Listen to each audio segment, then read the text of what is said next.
ঘিসকাও। আসসালামু আলাইকুম, সবাইকে নতুন একটা ব্লগ দেখার জন্য ওয়েলকাম করছি। কাছে দূরে এই মুহূর্তে যে যেখানে বসে দেখছেন, আশা করি আল্লাহর রহমতে সবাই ভালো আছেন, আমরাও আলহামদুলিল্লাহ ভালো আছি। আজকের সকালটা একটু অন্যরকমভাবে শুরু হয়েছে। আমি আর মারিয়াম আজকে ঘুম থেকে উঠতে দেরি করেছি, আর ঘুম থেকে ওঠার পর ফ্রেশ হয়ে ভাবছিলাম যে বাসায় তো কোনো সবজি নাই, মারিয়ামকে খিচুড়ি কিভাবে রান্না করব মারিয়ামের জন্য। বসে বসে এই সব চিন্তা করছিলাম, আর মারিয়ামকে 2টা কলা দিয়েছি, ও বসে বসে কলা খাচ্ছিল।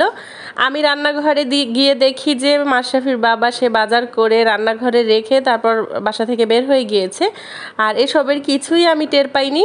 বাসায় সবজি না থাকলে খিচুড়ি রাঁধতে আমার একদমই ভালো লাগে না। আমি যখন মারিয়ামের জন্য খিচুড়ি রান্না করি, খিচুড়ির সাথে খুব বেশি পরিমাণ সবজি দিই, আর বেশি পরিমাণ সবজি দেওয়ার কারণেই ওর কখনো পটি কষা হয় না। একজন আপু বলেছিলেন যে তার বাচ্চাকে খিচুড়ি খাওয়ালে তখন পটি কষা হয়। তো আমি সবসময় খিচুড়ির সাথে সমপরিমাণ সবজি দেই, এর ফলে কোনো ধরনের প্রবলেম হয় না। আর একটা অপশন আছে যে ব্যালকনিতে পুঁই শাকের কিছু গাছ আছে, ওখান থেকে পুঁই শাক এনে খিচুড়িটা রান্না করতে পারতাম, কিন্তু গতকালকেও মারিয়ামকে পুঁই শাক খাইয়েছি, সেজন্য চাচ্ছিলাম না যে আজকেও পুঁই শাক দিতে। একজন আপু কমেন্ট করেছিলেন যে এখন গাজর কোথায় পান, বাজারে এখন গাজর পাওয়া যায়, তবে এর অনেক বেশি দাম। এই একটা গাজরের দাম 50 টাকা, মানে কেজি হয়তো 150 টাকা 140 টাকা এরকমের দাম। আর এই একটা গাজর বড় সাইজের, এইটার দামই হচ্ছে 50 টাকা। আমি যখন সবজি কাটি তখন মারিয়াম যদি আশেপাশে থাকে তখন সে এসে বসে থাকে, এখান থেকে একটু সবজি নিয়ে তারপর খাবে। তো কিছু কিছু সবজি আছে যে কাঁচাই খেয়ে ফেলে, যেমন মিষ্টি কুমড়া, লাউ, এরপরে হচ্ছে বরবটি ছোটোবেলায় খেত, এখন আর সেটা মুখে দেয় না। তবে লাউ, মিষ্টি কুমড়া, কাঁচা পেঁপে, শসা এ ধরনের জিনিস কাটলে সে এক টুকরা এসে নিয়ে যাবে। তো অনেক আপুরাই আমার কাছে জানতে চান যে আমার বর্তমান ওজন কত, আমি ডায়েট শুরু করব কিনা বা ডায়েট করি কিনা, এখন আর কি পরিস্থিতিতে আছি সেটা সম্পর্কে অনেকেই জানতে চান। আবার অনেকেও জানতে চান যে আমি ডায়েট কবে থেকে শুরু করব।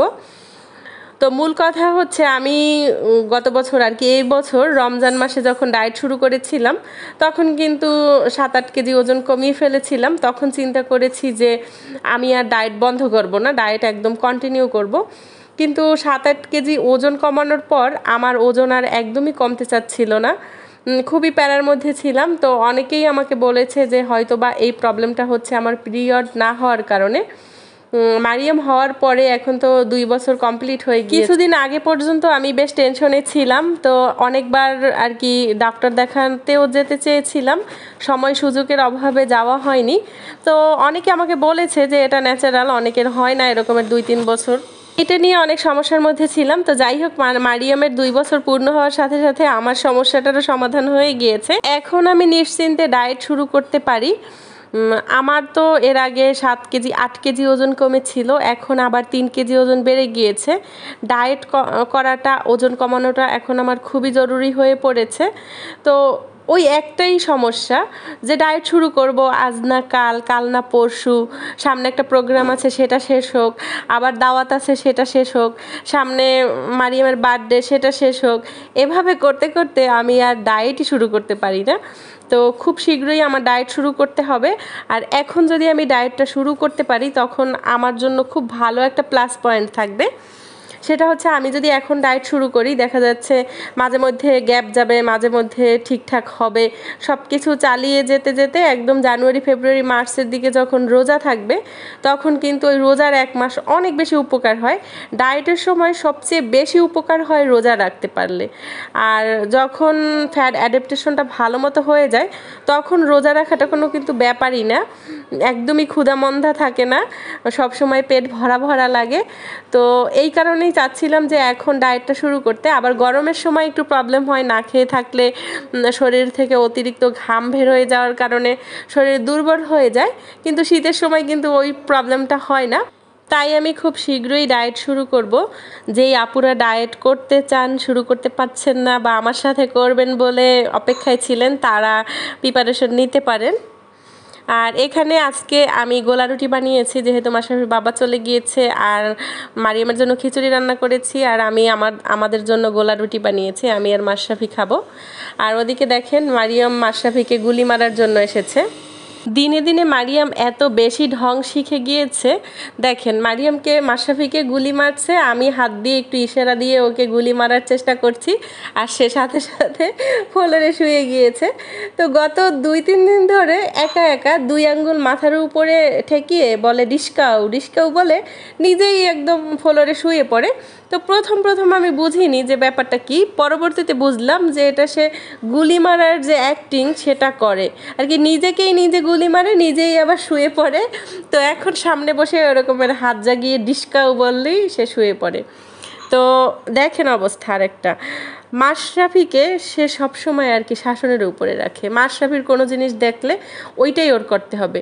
ছেলেটা বসে বসে নীরবে খাচ্ছিল, ওকে এখান থেকে গুলি মেরে টেরে তুলে সে চেয়ারের উপরে উঠে গিয়েছে, এখন ওর অবশিষ্ট খাবারটা ও এখানে বসে খাবে। তো সব সময় এই কাজটা করে। মাশরাফির হাতে যদি কোনো কিছু থাকে মারিয়াম সেটা সাথে সাথে কেড়ে নিয়ে আসে। এতে করে মাশরাফিও তেমন একটা রিয়াকশন দেখায় না, ও মারিয়ামকে ছেড়ে দিয়ে চলে যায়, আর সে তো আরামসে বসে ওর খাবারটা খেয়ে নেয়। মোট কথা বাসার এখন প্রতিটা ব্যাপারে তার নাক গলাতে হবে আর কি, সে সবার আগে। দেখেন অবস্থা, আমার একটা পার্সেল এসেছে, পার্সেলটা আমি এখন ওপেন করব। কোনো মতেই আমাকে ওপেন করতে দেবে না, কতক্ষণ তো একদম ধরে রেখে বসেছিল যে সে খুলবে।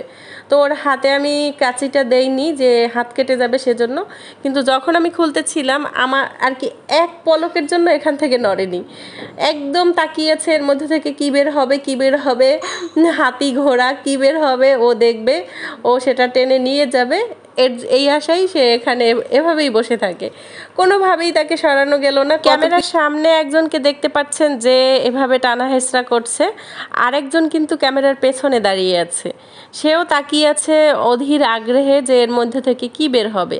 তবে এই লাল প্যাকেটটা দেখলেই মাশরাফি বুঝে ফেলে যে এর মধ্যে হয়তো তালমিছরি আছে, সেজন্য সেও এখানে দাঁড়িয়ে আছে। আর এখান থেকে যখন বের হয়েছে, পার্সেলটা ওপেন করে আমি যখন জিনিসগুলো বের করেছি, তখন মারিয়াম সবার আগেই তালমিছরিটা নিয়ে চলে গিয়েছে মাশরাফির কাছে। ও জানে যে এটা মাশরাফির পছন্দ।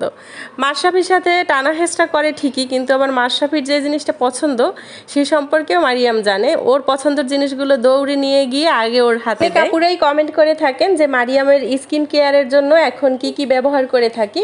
মারিয়ামের স্কিনে গরমের মধ্যে কিছুই দেই না, শুধু এই সাবানটা গোসলের সময় ইউজ করি। এই সাবানটা সম্পূর্ণ হোমমেড তৈরি, তো এর মধ্যে ছাগলের দুধ এবং স্যাফরন দিয়ে তৈরি করা হয়, যার কারণে বাচ্চাদের স্কিনে আর এক্সট্রা কোনো কিছু দেওয়ার প্রয়োজন হয় না।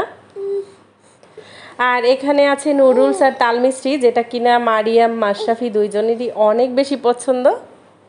আর এই সবগুলো প্রোডাক্ট আমি নিয়েছি জাহিদা ক্রিয়েশন থেকে।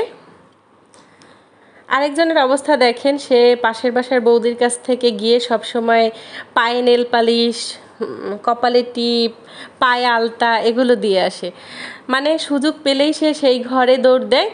আর পায়ে আলতা দেওয়ার পরে বৌদি আমার সাথে গল্প করতেছিল যে পায়ে আলতা দিয়ে বাচ্চারা যদি শাড়ি পরে তারপর হাঁটে দেখতে অনেক ভালো লাগে। তো এই শাড়ির কথা শুনে এখন সে কান্না শুরু করে দিয়েছে, তাকে এখন শাড়ি পরিয়ে দিতে হবে। তো বলেন এখন আমি শাড়ি কোথায় পাই, আমি তো মহা মুসিবতে পড়ে গিয়েছি।